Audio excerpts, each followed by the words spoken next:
وعلى آله وأصحابه أجمعين.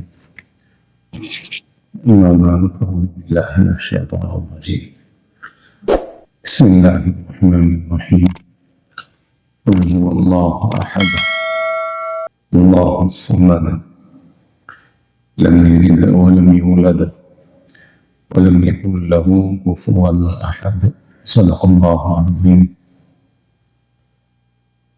صدق رسوله النبي الكريم الرحيم الأمين. يا آخری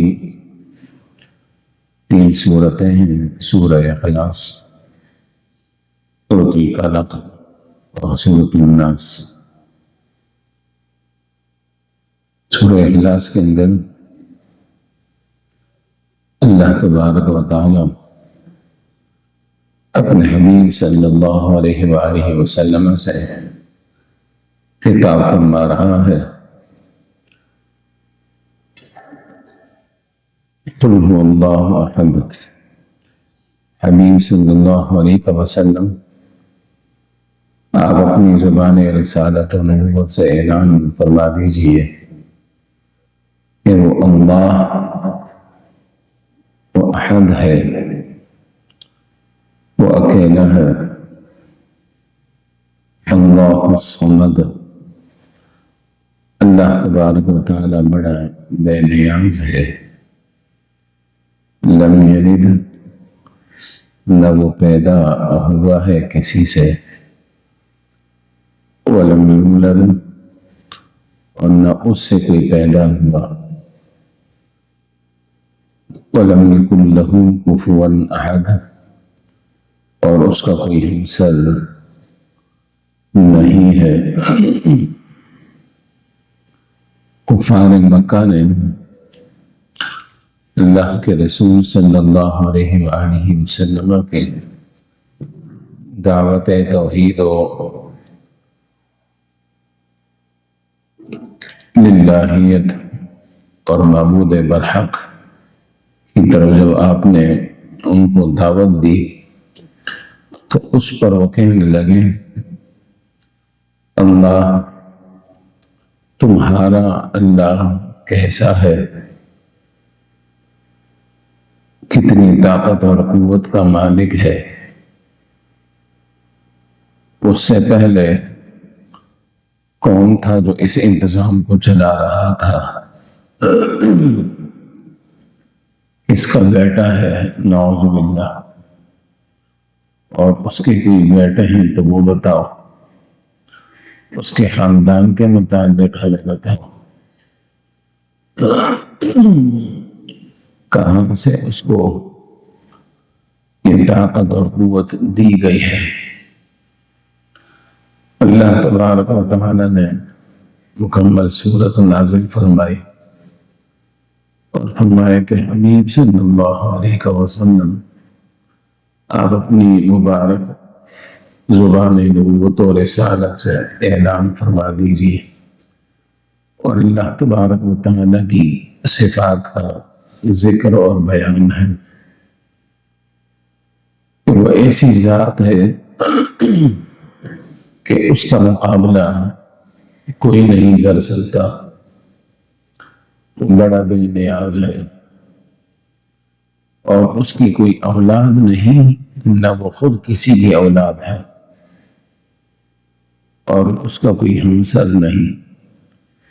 اس کی ذات اور صفات کے اندر اس کا کوئی شریک نہیں۔ اللہ کے رسول صلی اللہ علیہ وآلہ وسلم ارشاد فرماتے ہیں کہ سورۃ اخلاص سورہ سے قرآن ہے، جو شخص اس کی تلاوت کرے گا اللہ تبارک و تعالی اس کو سورہ سے قرآن کے برابر ثواب عطا فرمائے گا، اور جس نے 3 مرتبہ اس کی تلاوت کی اسے اللہ تبارک و تعالی مکمل قرآن پڑھنے کے برابر ثواب عطا فرمائے گا۔ ایک صحابی جن کو ایک جگہ پر لوگوں کو نماز پڑھانے کے لیے مقرر فرمایا گیا تھا، لوگوں نے ان کے بارے میں آ کر بتایا کہ یا رسول اللہ صلی اللہ علیہ وسلم، یہ جب بھی نماز پڑھاتے ہیں تو آخر میں سورۃ اخلاص کی تلاوت ضرور کرتے ہیں۔ نبی کریم علیہ الصلوۃ والسلام نے اس صحابی کو بلایا، فرمایا کہ صحابی اس کی کیا وجہ ہے؟ عرض کی کہ یا رسول اللہ صلی اللہ علیہ وسلم، یہ ایسی صورت ہے کہ اس کے اندر جو اللہ تبارک و تعالیٰ کی تعریف کی گئی ہے اور اس کی صفات کا بیان اور ذکر ہے، تو مجھے اس صورت کے ساتھ بڑی محبت ہے، اس لیے میں آخر میں اس کی تلاوت ضرور کرتا ہوں، یعنی دوسری رکعت کے اندر۔ نبی کریم علیہ الصلوۃ والسلام نے فرمایا کہ سورۃ اخلاص کے ساتھ جو تمہیں محبت ہے، اس محبت کی بنا پر اللہ تبارک و تعالیٰ تمہیں جنت میں داخل فرمائے گا۔ سورۃ الفلق اور سورۃ الناس اللہ کے رسول صلی اللہ علیہ وآلہ وسلم جب سے مکہ مکرمہ سے مدینہ منورہ تشریف لایا تو اللہ کے رسول صلی اللہ علیہ وآلہ وسلم کی اس دعوت توحید و رسالت پر ایمان لانے والوں کی تعداد میں مسلسل اضافہ ہوتا گیا۔ یہ بات یہودیوں کو ناگوار گزری۔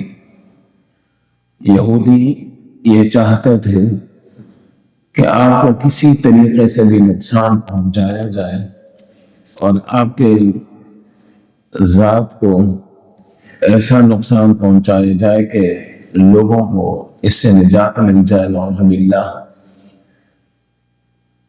فرماتے ہیں کہ حدیبیہ سے واپسی پر سن 7 ہجری کے اندر یہود نے یہ منصوبہ بنایا اور مدینہ منورہ کے اندر رہنے والا شخص لبید ابن عاصم یہودی اس کو شمار کیا، اور بعض نے فرمایا کہ انہیں بنی ارزق کے ساتھ اس کا تعلق تھا اور اسی قبیلے میں سے تھا، اور یہ بھی ہو سکتا ہے کہ بعد میں اس نے یہودیت کو اختیار کر لیا ہو۔ یہ جادو کے اندر بڑا ماہر تھا۔ یہود نے بہت زیادہ مال و دولت اس کے پاس اکٹھا کر کے اس کے پاس آئے اور منت سماجت کی کہ اس شخص کے لیے ہم نے بڑی کوشش کی، جنگیں بھی ہوئی، ان کے خلاف ہم نے منصوبے بھی بنائے، لیکن ہم ہر لحاظ سے ناکام اور نامراد رہے۔ تمہاری ہم نے بڑی اور بھگت اس لیے کی ہے اور ہم تمہاری مدد حاصل کرنا چاہتے ہیں، بڑی شہرت ہم نے سنی ہے، ہم چاہتے ہیں کہ تم ایسا کام کر لو کہ اس سے ہمیں نجات مل جائے۔ اللہ کے رسول صلی اللہ علیہ وآلہ وسلم کی خدمت مقدسہ میں یہودیوں کے بچے میں سے ایک بچہ بھی کام کیا کرتا تھا۔ کسی طریقے سے اس نے اللہ کے رسول صلی اللہ علیہ وآلہ وسلم کی کنگھی مبارک کے دندانے بھی حاصل کر لیے اور آپ کے مبارک بال بھی اس کے پاس آ گئے۔ اس نے جا کر ان کو دے دیے۔ اس شخص نے اس کے اوپر جادو کرنا شروع کر دیا اور 40 دن کے بعد اس کے اثرات ظاہر ہونا شروع ہوئے۔ علماء مفسرین نے لکھا کہ ظاہری اعضاء پر اس کے اثرات ظاہر ہوئے ہیں، یعنی کبھی سر کا درد، کبھی طبیعت کا بوجھل ہو جانا، کبھی چکرا جانا، لیکن نبوت و رسالت کی جو ذمہ داریاں اللہ تبارک و تعالی نے آپ پر عائد کی تھی اس کے اندر اور نماز کے اندر قرآن کریم فرقان حمید کی تلاوت کے اندر یا دیگر امور جو اللہ تبارک و تعالی کی طرف سے آپ کے ذمہ کرم پر تھے ان کے اندر کوئی کوتاہی نہیں ہوئی، کوئی غفلت نہیں برتی گئی۔ قرآن کریم فرقان حمید کا پڑھنا بھی صحیح رہا، صرف ظاہری اعضاء پر اس کا اثر پڑا۔ اللہ کے رسول صلی اللہ علیہ وآلہ وسلم اس کی وجہ سے بار بار فرمایا کرتے ہیں کہ میری طبیعت جو ہے بوجھل ہو رہی ہے۔ سیدہ ام المؤمنین عائشہ صدیقہ رضی اللہ تعالی عنہ فرماتی ہیں کہ اللہ کے رسول صلی اللہ علیہ وآلہ وسلم نے کافی دنوں کے بعد ارشاد فرمایا کہ مجھے اللہ تبارک و تعالی نے وہ چیز ظاہر فرما دی اور وہ لوگ بھی دکھا دیے جنہوں نے یہ جادو کیا ہے۔ اللہ اکبر۔ نبی کریم علیہ السلام سے پوچھا گیا تو فرمایا کہ آج رات اللہ تبارک و تعالی نے میری دعا کو قبول فرمایا اور میری دعا کو قبول فرمانے کے بعد یہ چیز مجھ پر اس طرح ظاہر فرمائی کہ 2 افراد میرے پاس آئے اور ایک روایت میں ہے کہ وہ حضرت جبرائیل اور حضرت میکائیل علیہ السلام تھے۔ دونوں آپ کی خدمت میں بیٹھ گئے، ایک سرہانے کی طرف اور ایک آپ کے پاؤں مبارک کی طرف۔ ایک دوسرے سے سوال کرنے لگے کہ ان کو کیا ہو گیا، ان کی طبیعت کیوں خراب ہے۔ دوسرے جواب دیتے ہیں کہ ان پر جادو کیا گیا ہے۔ کس نے کیا ہے؟ بنی ازرق کا جو فلاں شخص ہے لبید ابن عاصم اس نے کیا ہے۔ کیسے کیا ہے؟ ان کے بال حاصل کیے گئے ہیں، بال مبارک، اور اس پر یہ جادو کیا گیا ہے۔ اور بنی ازرق کے جو قبیلہ ہے اس پہ بڑا کنواں ہے، اس کنویں کے اندر بہت بڑے پتھر کے نیچے اس کو دبا دیا گیا ہے۔ اور پھر اس کا طریقہ بھی مکمل بیان کیا گیا۔ نبی کریم صلی اللہ علیہ وآلہ وسلم نے خواب سے بیدار ہونے پر حضرت علی رضی اللہ تعالی عنہ اور حضرت زبیر رضی اللہ تعالی عنہ اور حضرت زید بن ثابت رضی اللہ تعالی عنہ ہمیں ان تینوں کو اس طرف روانہ کیا اور فرمایا کہ اس کا پانی نکال لیا جائے۔ پانی نکالنے کے بعد آخر میں جو پتھر ہے اس کو اٹھایا جائے، پتھر کے نیچے ہوگا، اور وہ پتھر اٹھانے کے بعد حضرت علی رضی اللہ تعالی عنہ نے وہاں سے وہ تعویذ اٹھا لیے۔ اسی دوران اللہ کے رسول صلی اللہ علیہ وآلہ وسلم بھی وہاں تشریف لے آئے۔ جبریل امین علیہ السلام نے یہ دونوں صورتیں پڑھ کر سنائی اور اللہ تبارک و تعالی کے حکم کے مطابق بتایا کہ آپ ہر آیت پڑھتے جائیں گے اور ایک ایک جو گرہ ہے وہ کھولتے جائیں گے۔ ہر آیت پر جو آپ پڑھتے گئے ایک گرہ کھولتے گئے اور اس میں سے ایک ایک سوئی نکالتے گئے۔ ایک سورت کے اندر 5 آیات اور ایک سورت کے اندر 6 آیات ہیں۔ 6 اور 5 11 گرہیں اس کو لگائی گئی تھی۔ 11 آیات مکمل ہونے پر 11 کی 11 گرہیں بھی کھل گئی، 11 سوئیاں نکال دی گئی۔ اللہ کے رسول صلی اللہ علیہ وآلہ وسلم کی طبیعت مبارک حشاش بشاش ہو گئی۔ صحابہ کرام نے عرض کی کہ یا رسول اللہ صلی اللہ علیہ وسلم اجازت دیجیے کہ ہم اس شخص کا سر قلم کر کے رکھ دیں۔ تو اللہ کے رسول صلی اللہ علیہ وسلم نے ارشاد فرمایا کہ مجھے تو اللہ تبارک و تعالی نے شفا عطا فرما دی ہے اور اب ان کا سر قلم کرنے سے کوئی فائدہ ہمیں نہیں ملے گا۔ اللہ کے رسول صلی اللہ علیہ وآلہ وسلم کی ذات مقدسہ تو وہ ہے کہ المؤمنین حضرت عائشہ صدیقہ رضی اللہ تعالی عنہ فرماتی ہیں کہ آپ نے کسی شخص سے کبھی بھی ذاتی طور پر انتقام نہیں لیا۔